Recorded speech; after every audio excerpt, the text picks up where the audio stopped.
লুকমান আলাইহিসাল্লাম এর জ্ঞানভিত্তিক উপদেশ। লুকমান আলাইহিসাল্লাম, যিনি কুরআনে এক জ্ঞানী ব্যক্তি হিসেবে উল্লেখিত হয়েছেন, তিনি তার ছেলেকে কিছু মূল্যবান উপদেশ দিয়েছিলেন, যা আমাদের সবার জন্য আজীবন শিক্ষার উৎস।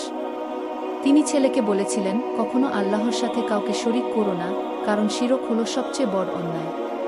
তিনি স্মরণ করিয়ে দিয়েছিলেন যে, কোনো কাজ যদি সরিষার দানার মতো ছোট হয় এবং কোনো পাথরের ভেতর বা আকাশে জমিনে লুকিয়ে থাকে, আল্লাহ কিয়ামতের দিনে সেটিও প্রকাশ করবেন। লুকমান আলাইহিসাল্লাম ছেলেকে নিয়মিত নামাজ কায়েম করার, সৎ কাজের আদেশ ও অসৎ কাজ থেকে বিরত রাখার উপদেশ দেন।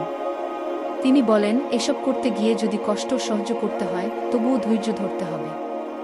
অহংকার ও গর্ব থেকে দূরে থাকার পরামর্শ দিয়ে তিনি বলেছিলেন, আল্লাহ দাম্ভিকদের পছন্দ করেন না। পরিবর্তে তিনি নম্রতা ও বিনয় অবলম্বন করতে এবং কথাবার্তায় কোমল ও সংযত হতে বলেছিলেন। এই গল্পটি আমাদের বিশ্বাস, কৃতজ্ঞতা, উত্তম চরিত্র ও আল্লাহর প্রতি আস্থার শিক্ষা দেয়। এটি মনে করিয়ে দেয় যে প্রকৃত জ্ঞান হল আন্তরিকতা, বিনয় ও ন্যায়পরায়ণতায় নিহিত। লুকমান আলাইহিসাল্লাম এর উপদেশ অনুসরণ করলে একজন মানুষ সম্মানজনক ও সুষম জীবনযাপন করতে পারে, যা আল্লাহ ও সমাজ উভয়ের কাছেই গ্রহণযোগ্য।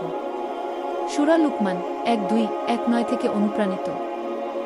লুকমান আলাইহিসাল্লাম এর জ্ঞানভিত্তিক উপদেশ।